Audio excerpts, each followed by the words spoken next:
Comment est-ce qu'on apprend vraiment quelque chose de nouveau? Une nouvelle compétence, un nouveau sujet?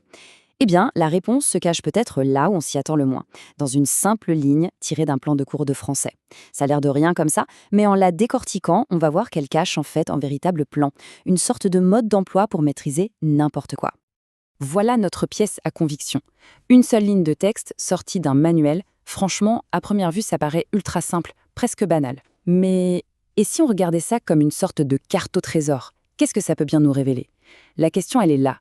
Qu'est-ce que cette petite phrase peut nous apprendre sur la façon de maîtriser un sujet, n'importe lequel?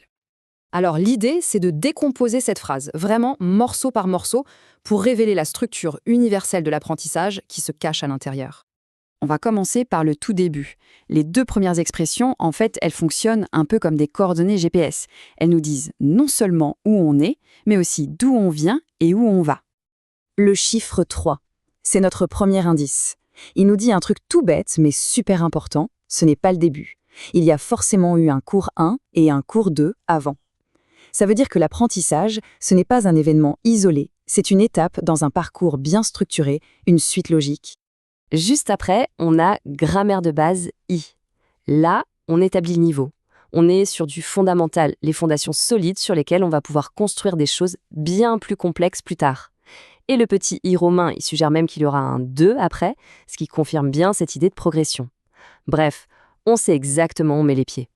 Donc, le point crucial à retenir ici, c'est que la toute première étape pour apprendre quoi que ce soit, c'est de savoir où on se situe sur un chemin qui est déjà balisé. Comprendre sa position dans le plan d'ensemble, c'est la base, pour pouvoir avancer efficacement. Ok, maintenant qu'on sait où on est sur la carte, regardons ce qu'on y apprend. La leçon nous présente les briques élémentaires, les véritables atomes, qui, une fois assemblés, vont permettre de créer du sens. On commence avec l'article. C'est le petit mot qui donne son identité au nom. Est-ce qu'on parle d'un chat, en général, ou du chat de la voisine, en particulier? Ce tout petit mot, il change complètement la perspective. Vient ensuite le nom. Lui, c'est le pilier de la phrase, c'est la chose, l'objet, le concept dont on parle. Sans nom, il n'y a tout simplement pas de sujet. C'est le cœur du réacteur. Et pour finir, l'adjectif. Lui, c'est la touche de couleur. C'est ce qui donne de la vie au nom. Il transforme une voiture en une voiture rouge. C'est le détail qui fait toute la différence et qui rend l'image plus précise. Et voilà comment ces briques s'assemblent pour créer une image mentale claire. Article, adjectif, nom.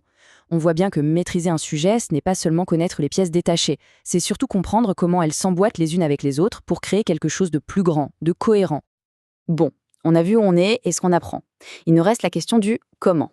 Et la toute dernière partie de notre phrase indice nous révèle justement ça, la méthode, le moteur qui fait avancer tout le processus d'apprentissage. Présentation plus exercice. C'est simple, mais c'est fondamental. C'est un cycle en 2 temps.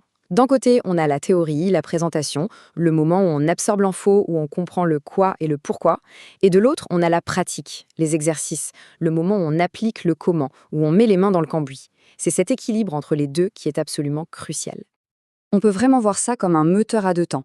Première étape, on apprend le concept. Deuxième étape, on l'applique. C'est un cycle sans fin. La théorie nourrit la pratique et la pratique vient renforcer, valider la théorie. Et c'est ce mouvement perpétuel qui transforme une connaissance un peu passive en une vraie compétence active. Allez, il est temps de rassembler toutes les pièces du puzzle. En mettant bout à bout tout ce qu'on a découvert, on peut enfin dessiner les contours d'un plan directeur de l'apprentissage, un modèle qui a l'air de fonctionner partout. Ça nous donne 3 principes clés pour attaquer n'importe quel domaine. Premièrement, se positionner. Savoir où on est sur la carte de l'apprentissage. Deuxièmement, décomposer. Maîtriser les briques de base, les éléments fondamentaux du sujet. Et troisièmement, cycler. Faire cet aller-retour constant entre la théorie et la pratique, entre apprendre et faire.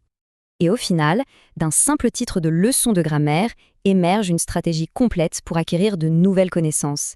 Une stratégie qui est non seulement puissante, mais aussi complètement reproductible. C'est la preuve que les modèles d'apprentissage les plus efficaces sont souvent cachés, juste sous nos yeux, dans les choses les plus simples. Ce plan était donc là, caché à la vue de tous dans une simple leçon de français.